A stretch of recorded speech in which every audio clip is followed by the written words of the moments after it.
Okay, so this is all clear. And then we took off the fan blades, packed away all the stuff here. And then everything is in here. We brought in our plants.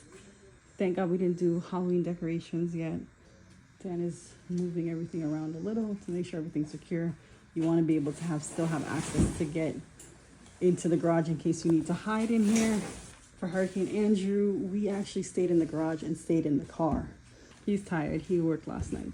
All right, so I'm at work, taking a late break because it's been a busy night. We've been moving around patients because, you know, we got to start prepping floors for the nurses to be sleeping on some of the floors. So again, Dan is going to be here for the storm. And then we have a good friend that's going to be staying with like us while Dan's at work. The storm is still pretty strong and I'm getting more and more nervous. You know, scary not to have your partner like there with you. Like, you know, thank God we have like a friend that's going to be there, but it's nothing like your, you know, like your partner in crime. Yeah. I'm concerned, like, you know, how Kellan's going to react. But we're going to hunker down and we're going to make it through, you know, with God's grace, it will pass. To all my family members and friends who've reached out, I appreciate your concern. You know, I think we're used to storms, but still it's like, since you're concerned, I'm concerned, especially the people from down south.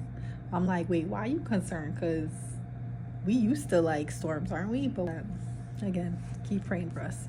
Driving home, and I think it's really like hitting me now that I have to go home and then drop Dan. Like, a lot of people don't think about people in the healthcare system, how we have to make sacrifices to be away from our family in order to take care of other people's family members. It's a sacrifice. I am very scared now. Before I wasn't really concerned, and I'm still not the most concerned, I guess, like some people, but I'm just like afraid that like we won't be able to communicate. So I'm getting very